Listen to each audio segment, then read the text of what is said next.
The Meridian Building stands on 5th and Pike in downtown Seattle. 14 stories of glass and steel, built in 1971, renovated in 1998, renovated again in 2014. It has a lobby with marble floors, a mezzanine with a coffee shop, 13 floors of offices, and a basement. That's what the directory says. That's what the elevator buttons show. Lobby, M, 2 through 14, B. But the elevator has one more floor. It doesn't have a button. It doesn't appear in any directory. It doesn't exist on any blueprint filed with the city. But if you ride the elevator late enough, and the building is quiet enough, and you've been standing inside it long enough without pressing anything, the elevator goes down, past B, past the parking garage, past the utility sublevel that maintenance uses for the generator and the water tanks, down to a floor that has no number, and the doors open. Tom Vasquez started at the Meridian Building in September. Night security, 10 p.m. to 6 a.m. He was 53, recently retired from the police department, and needed something quiet. His wife had died in March. His daughter lived in Chicago. The apartment was too empty and the silence was too loud. The first 2 weeks were easy. Walk the floors, check the locks, watch the cameras. The building emptied out by 7. By 10, he was alone with 14 floors of sleeping offices and the hum of the HVAC system. He liked it. It was quiet. It was predictable. On the 3rd Wednesday, he was in the elevator going down from the 14th floor at 2 in the morning.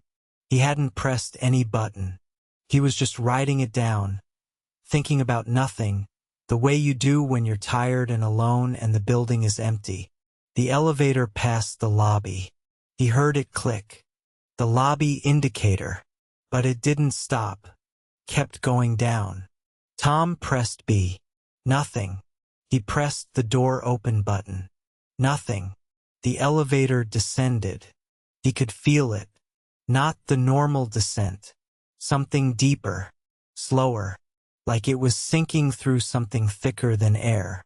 The display went dark. No floor number. No indicator. Just dark. Then the doors opened. A hallway. Long, dimly lit. The carpet was dark green, the kind they used in the 70s. The walls were beige. Office doors on both sides evenly spaced with small brass numbers. But the numbers were wrong. They started at 1, but they went up in a sequence that didn't make sense. 1, 2, 3, 7, 11, 16, 23. Like the numbers were counting something other than rooms. The air smelled like carpet cleaner. And something else. Something underneath. Like old paper. Like a room that had been sealed for a long time. Tom didn't step out. He stood in the elevator and looked at the hallway. And the hallway looked back. He pressed the door close button. The doors closed. The elevator went up. Back to the lobby. Like nothing had happened. Tom didn't tell anyone. He told himself it was a malfunction. The elevator was 40 years old. It had been renovated twice. It was probably a sensor issue. A wiring problem. Something mechanical. The next day, he went to the building management office. He asked to see the original blueprints. The woman in the office, a property manager named Diane, looked at him like he'd asked something strange. "Why do you need the blueprints?" "I want to see the sublevel layout, the parking garage and below." Diane pulled the plans. Tom spread them on her desk. Lobby, mezzanine, floors 2 through 14, basement, parking garage, utility sublevel. That was it. Nothing below the utility sublevel. No hallway, no rooms, no dark green carpet. Is there anything below the utility level? Diane looked at him. The foundation is 40 feet deep. It's concrete and steel pilings. There's nothing below it. Tom nodded. He folded the blueprints. He went back to his station. That night, he rode the elevator again. Same thing. 2 in the morning. Empty building. No buttons pressed. The elevator descended past the lobby. Past B. Past everything. The doors opened. Same hallway. Same dim light. Same sequence of impossible numbers. This time, Tom stepped out. The hallway was warm. Not cold like a basement. Warm like an office that's been climate-controlled. His footsteps made no sound on the carpet. It was thick. The kind that absorbs everything. He tried the first door. Room 1. It opened. An office. Standard. Desk. Chair. Filing cabinet. A window on the far wall, but the view was wrong. It should have been underground. It should have been concrete and dirt. Instead, the window showed a street. A city street. Daytime. Cars passing. People walking. Sunlight. Tom stood there for a long time. The desk had a nameplate. R. Caldwell. The drawers were full of files. Real files. Paper. Ink. Dates going back to 1971. The oldest file was a lease agreement. Dated March 15, 1971. The day the building opened. The newest file was dated yesterday. Tom closed the drawer. He went to the next room. Room 2. Same layout. Different nameplate. J. Okafor. Different files. Different dates. But the window showed the same impossible street. Same sunlight. Same people who weren't there. He tried room 7. Room 11. Room 16. Each one the same. An office. A person who existed or had existed. Files that documented their work. A window that showed a world that wasn't underground. But no people. No sounds. Just empty rooms that smelled like carpet cleaner and old paper. At the end of the hallway, there was a door with no number. Tom stood in front of the unnumbered door. The hallway ended here. No more rooms. Just this door at the terminus like a period at the end of a sentence. He could hear something behind it. Not voices. Not music. A sound like typing. Like a room full of typewriters, all going at once, at different speeds, in a rhythm that almost made sense. He opened the door. A room, larger than the others. A long conference table. And on the table a typewriter. Just one. An IBM Select from the 70s, the kind with the golf ball head. It was typing by itself. No, not by itself. A woman was sitting at the typewriter. She was maybe 60. Gray hair pulled back. A blouse that looked like it belonged in 1971. She was typing. Fast. Her fingers hitting the keys with purpose. She didn't look up. Tom stepped in. The carpet swallowed his footsteps. "Excuse me." She didn't stop typing. "Ma'am, I'm security. You can't be down here." She stopped. Her hands lifted from the keys.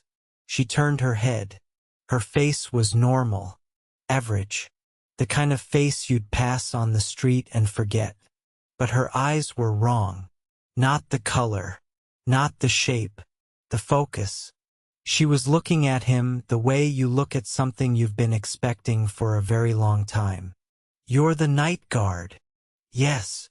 "The one who started in September." "Yes." She turned back to the typewriter. She pulled the page out and set it beside her. Then she loaded a fresh sheet.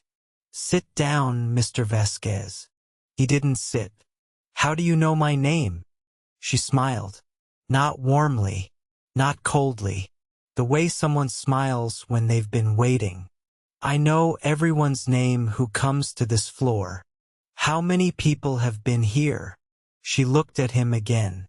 Every night guard since 1971.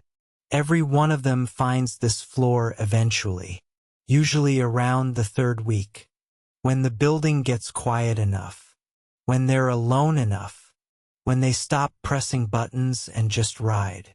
What is this place? She picked up the page she'd removed. She handed it to him. It was a list. Names. Hundreds of names. In handwriting that changed every few entries. Different pens. Different eras. But the format was the same. Name. Date. Floor. The first name was dated March 20th, 1971. The night guard who'd been here before Tom. The last name was his. Thomas Vasquez. September 14th. Today's date. What happens now? She loaded a fresh page. She began typing. Now you go back upstairs. You finish your shift. You go home. You sleep. And tomorrow night you come back. Because you always come back. Tom spent the next 3 days researching. On his own time. In the building's public records. In the city archives. In the obituary section of the Seattle Times. He found the names from the list. Every single one of them had been a night guard at the Meridian Building. And every single one of them had died while employed. Heart attacks, strokes, accidents, natural causes. Over the course of 45 years, the building had employed 31 night guards. 31 names on the list. All dead. But here's what stopped him. Here's what made him sit in his car in the parking garage and stare at the steering wheel for 20 minutes. None of them had died in the building. Not one. They'd all died at home. In their sleep. Or in their cars. Or in hospitals. The building had nothing to do with their deaths. Except that every single one of them had worked the night shift until the day they died. Not one had quit. Not one had transferred. Not one had requested a different schedule. They'd all stayed. Until the end. Tom went back to Diane in the management office. How many night guards have worked here? Diane didn't look up from her computer. You're the 31st. Did any of them quit? No. Why not? She stopped typing. She looked at him. Why do you think? That night, Tom rode the elevator. 2 in the morning. Empty building. No buttons pressed. The elevator descended. Past the lobby. Past everything. The doors opened. Same hallway. Same light. The woman was at the typewriter when he arrived. She looked up. You're back. I am. They always come back. Tom stepped into the hallway. He walked past the offices. Past the impossible windows. Past the files that documented lives he'd never lived. He stood in front of her desk. What are you typing? She pulled the page. Handed it to him. It was a letter. Addressed to the next night guard. The 32nd. It explained the floor. It explained the choice. It explained that the floor wasn't a trap. It wasn't a curse. It was a record. A place where the building kept the names of everyone who'd worked its night shift. Everyone who'd walked its empty floors. Everyone who'd been alone in the dark. And when I die, your name goes in the book. In one of the offices. Your files. Your record. Your window. What do I see in the window? She smiled. The same smile. The one that wasn't warm or cold. Whatever you want. That's the point. Tom looked down the hallway. The dim light. The impossible numbers. The doors that opened onto rooms that shouldn't exist. And if I don't come back? You'll come back. They always do. The building is quiet. The nights are long. And eventually, everyone wants to see what's below. Tom Vasquez is still the night guard at the Meridian Building. He's been there for 3 years now. He doesn't talk about the floor. He doesn't need to. The other guards know. The ones who work the day shift, they don't know. They don't need to know. But every night, at 2 in the morning, Tom rides the elevator. And every night it takes him down. Past the lobby.